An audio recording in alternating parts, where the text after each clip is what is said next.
Այսօր լսում էի հələ որ մեր երկրի ղեկավարին, հուսով եմ մնացել է մի քանի ժամ,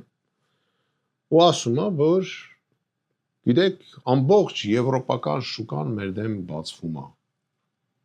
Ես խորհուրդ կտամ իրեն մի հատ հարցնի իր կողքի բիզնեսմենին, ամենահայտնի բիզնեսմենին։ Ջրի հարցով, որ ինքը ուզում էր արտահաներ Եվրոպա։ Այդ ոնց եղավ, որ չի կարացե արտահանի, որտեղ սերտիֆիկատի հարց կա։ Այդ ջուր հանողներից մեկը, որ սերտիֆիկատ ունի Եվրոպա իր ջուրը վաճառի, 2 տարի նոր սերտիֆիկատ կարողացել է հանի եւ այդ սերտիֆիկատը միլիոններ է նստել, իչմ դոլարով։ Հիմա հարց եմ տալի։ Ասենք Եվրոպան ասեց մեր պամիդորը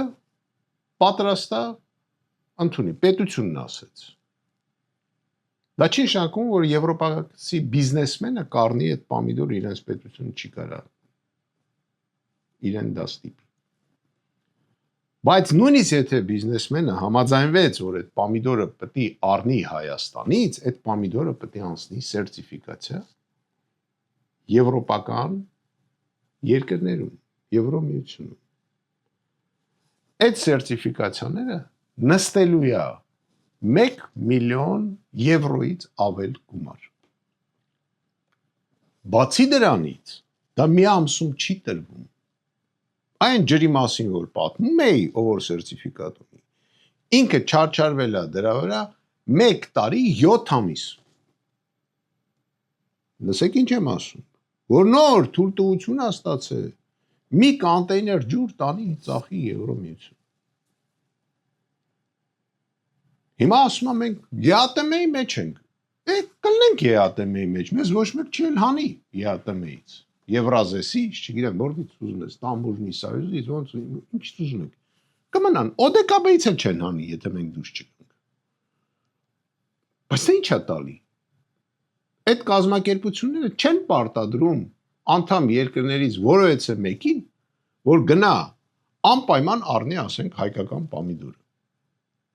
Չեն կարա պարտադրեն, կամ մեր ծաղիկ, ասում եմ, ձեր ծաղիկից փիսոտ է գալի։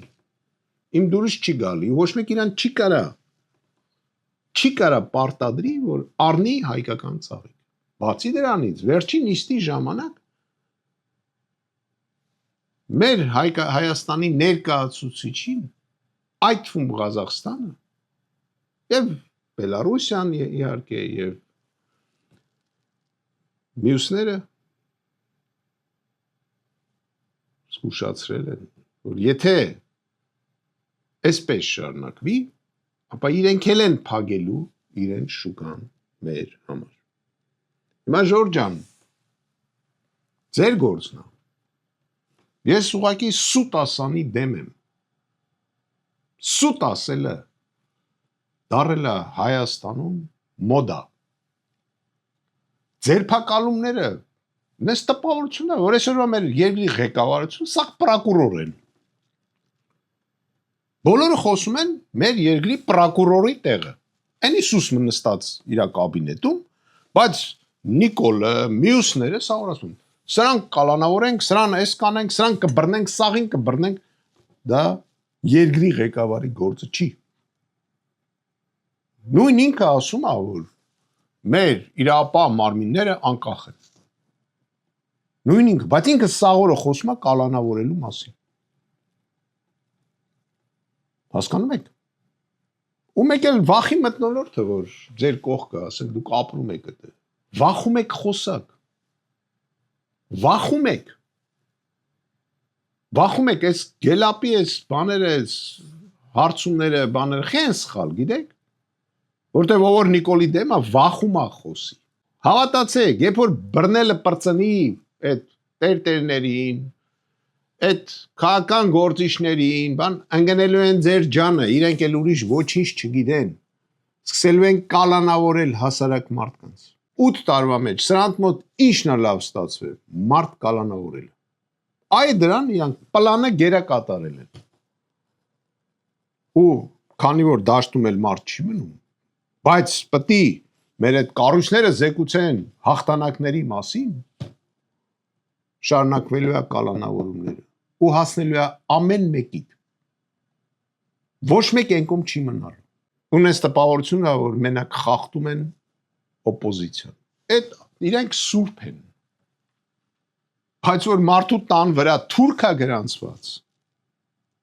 Այսօր մի հատ վիդեո տեսա ինտերնետում եւ կանգնած ընտրա տարածքում, ասում է օգլի իր տան վրա գրանցված է ու արդեն ընդգրկված է ընտրա ցուցակի մեջ։